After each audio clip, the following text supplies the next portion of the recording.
All right, in this example, we're given a function for the rate at which oxygen is produced in a leaf, and we're using that to represent the rate of photosynthesis. So I suppose the rate of photosynthesis is directly related to the oxygen produced. So this is the function for the rate at which oxygen is produced. So it's a rate. Now, it doesn't really say what the units are, but I'm going to say this is in milliliters per day. Okay, I do know that the time t is in days because it says so. It doesn't really say what the what the units of the function are, but I'm just going to say milliliters of oxygen per day. All right, and we want to find the when the photosynthesis is occurring the fastest. So when is the rate of oxygen production the fastest? All right, so we're going to take the first derivative of this function to find the critical points, first of all. All right, so we have to take the derivative of this. And so we have a constant multiple of this thing in parentheses. So I'm just going to write 100, and then I'm going to take the derivative of each one of these terms. So the derivative of e to the minus 0.2t is minus 0.02 e to the minus 0.02t. All right, and then I got to look at the second term. The second term, when I take the derivative of it, I'm going to bring down the constant in the exponent, right? So when I take this minus 0.1 and multiply times -1, I'm going to end up with a positive 0.1, and then e to the minus 0.1t. Okay, so that's my derivative, and I have to set that equal to 0 to find the critical points. So let's just divide both sides by 100. That gets rid of the constant, right? And then what I have is a negative 0.02 e to the minus 0.02t, and I'm just going to add that to both sides. And so I'll end up with 0.1 e to the minus 0.1t is equal to 0.02 e to the minus 0.02t. All right, so we have an exponential equation we have to solve.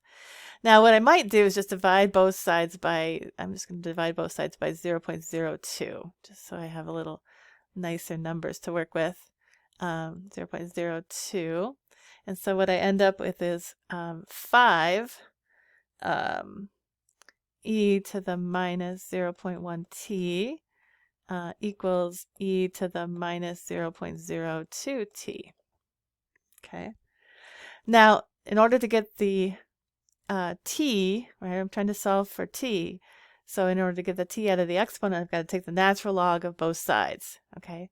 This is where you have to remember your properties of logarithms, because I have a product here.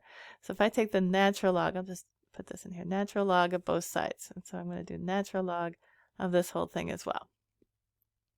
Now I have a product, so this becomes the natural log of 5 plus the natural log of e to the minus 0.1 t. But when I take the natural log of e to something, that just becomes a negative 0.1 t. So actually this is, natural log of 5 minus 0.1 t. And then over here, when I take the natural log of e to this exponent, it becomes the exponent, so we get minus 0.02t. Okay, so now I have the t out of the exponent, and I just need to rearrange this. So I'm going to add 0.1t to both sides, so I get the natural log of 5 is equal to 0.08t. So t is equal to the natural log of 5 over 0.08. And if I put that into my calculator, I get 20.12 days. Okay, so that's my critical point. That's my critical point. And now I just need to figure out what that is. Is that a maximum or a minimum or what? So I think what I will do is just take the second derivative. I could just, take the first derivative and plug in values on either side of 20.1 days and see what I get. But I'm just going to go ahead and take the second derivative and apply the second derivative test. And so when I take the second derivative of the function, right, so the derivative of the derivative, I end up with 100, and then I'm going to take the derivative of the first term, so that this becomes 0.004 e to the minus 0.02t, and then take the derivative of the second term, and I end up with 0.1 times 0.1, and it's a negative exponent, so it becomes a minus 0.01 e to the minus 0.1t. Okay, and then I'm just going to take my critical point and evaluate the second derivative at that point. So 20.12. I plug that in. And actually, I think I'm just going to, rather than write this all out, I'm going to put it into my calculator, and I'll tell you what I get. I get a negative 0.107. Okay, so it's negative, meaning that it's concave down. Concave down. All right, so that tells me I have a local maximum at t equals 20.12 days. Okay, that's a local maximum, but I want to know a global maximum. So now I'm going to assume that we need, if we want to evaluate this function, it looks like t can t is greater than 0, so that's one of our endpoints, but that's the lower bound. We don't really have an upper bound, but you can see that it's concave down, and so it's just going to be the function is just going to be decreasing, right? So so we want to evaluate the endpoints. So p of 0, obviously, at 0, we put in t equals 0, we end up with what do we end up with? We end up with e to the 0, which is 1.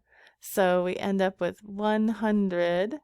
I got to put it in the original function, though, right? I got to put my t equals 0 into the original function. So we end up with e to the 0 minus e to the 0, which is just 1 minus 1, which is equal to 0. Okay. And then we will evaluate the function, the original function, at 20.12 days. And when I put that in my calculator, I get 53.5. Okay, now I like units. I said that I was going to assume the units of this of the original function were in milliliters per day. So it's milliliters of oxygen per day. Okay. All right, so the global maximum then, because that's obviously bigger than any other point, then the global maximum is 53.5 milliliters of oxygen per day. So let me just write that down. Global maximum of 53.5 milliliters of O2 per day. All right, when at t is equal to 20.12 days. Okay, so that's my final answer right there. I'll just put a little box around it, kind of running into the edge of the screen. But yeah, that's my answer. So I'll meet you in the next video for the next example.